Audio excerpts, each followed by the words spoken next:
Have you ever been in a relationship, maybe with a friend, a partner, or even a family member, and noticed something strange? No matter how close you get, no matter how many late-night conversations you share, no matter how many times you feel that warm, almost electric connection, they never say it.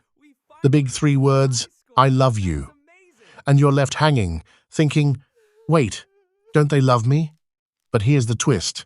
Their silence isn't always what you think. There's a psychology behind it, a reason woven deep into how they process emotions, express affection, and even view relationships. And today, we're going to dive into it. Let me show you why some people just never say, I love you. First, let's paint a picture. Imagine your friend, let's call him Mark. You've been friends for years. You've celebrated birthdays together, cried over heartbreaks, shared ridiculous inside jokes that nobody else would get. Yet, every time someone else says, I love you, Mark nods, smiles, maybe even teases a little, but never utters it himself. At first, you might chalk it up to shyness, or maybe he's not emotionally open. And sure, those might play a part. But there's often more beneath the surface. Psychologists tell us that the words we choose or don't choose are shaped by a complex mix of early experiences, attachment styles, and personality traits. People who never say I love you often fall into what attachment theory calls the avoidant attachment style. Essentially, their brains learned early on that expressing vulnerability like saying I love you could feel risky. Maybe as a child, they didn't get consistent reassurance from caregivers, or maybe love felt conditional. I'll love you if. That kind of early pattern can create adults who deeply feel affection, but their brains automatically put up a little wall when it comes to saying it out loud. And it's not that they don't experience love, far from it. In fact, avoidantly attached people often love intensely, sometimes even more quietly and more consistently than the most verbal romantics. Think of it like a river flowing beneath a frozen surface. You can't see it, you can't touch it directly, but it's there, constant, moving, sustaining life around it. They might show their love through actions, making your coffee exactly the way you like it, remembering the small details of your favorite song, showing up when it really counts, but saying, I love you, feels like breaking through the ice, and their brains resist. Sometimes there's another layer, personality. Some people, introverts in particular, are incredibly reflective, analytical, or even stoic. They experience emotions fully but process them internally.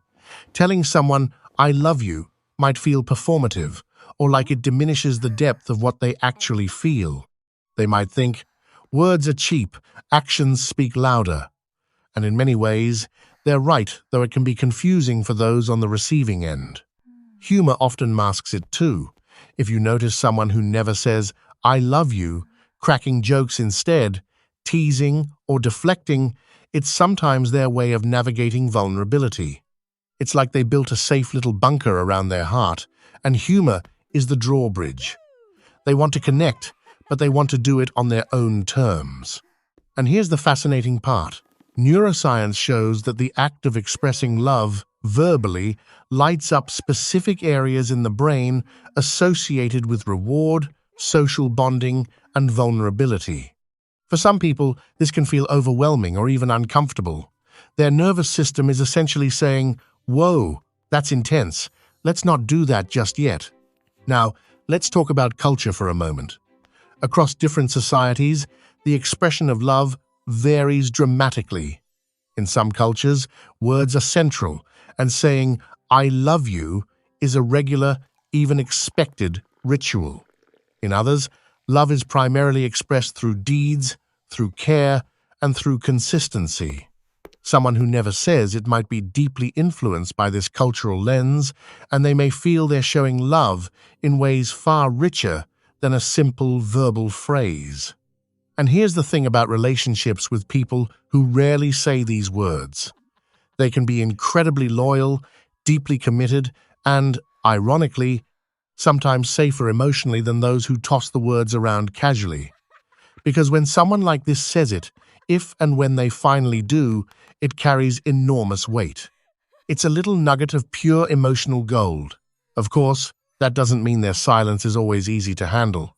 It can feel confusing, frustrating, even a little hurtful.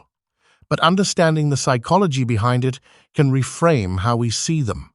Instead of interpreting their silence as a lack of love, we can see it as a different language of affection. Their love might be quiet, understated, patient, or consistent over decades in ways that are far more enduring than the impulsive declarations we often take for granted. If you find yourself in the orbit of someone who never says, "I love you," the key is to observe, to notice patterns of care, attentiveness, and consistency. Their love is often there in the little, almost invisible moments. Remembering your coffee order, sending a meme you'd laugh at, checking in when you're down. Words are just one tool in the human emotional toolkit. And some people, they're artists of the subtler, quieter forms. So, next time you're wondering why they don't say it, pause, take a breath, look at the actions instead. Recognize that silence doesn't equal absence of feeling, and maybe even appreciate the complexity of their inner world, the river flowing beneath the ice.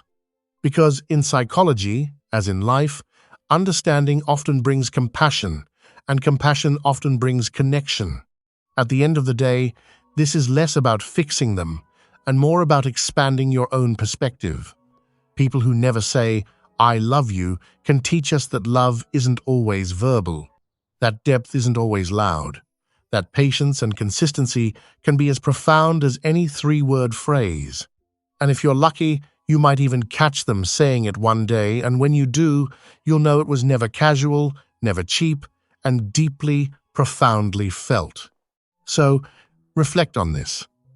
Notice your own patterns, and if you've been frustrated by someone's silence, maybe leave a comment below. What was it like for you? Did you find their love in ways other than words? And if you learned something new about human behavior today, maybe hit subscribe, because there's always more to explore about the quirks, habits, and hearts of the people around us. Because psychology isn't just about theories, it's about understanding the river beneath the ice and the stories we tell ourselves along the way.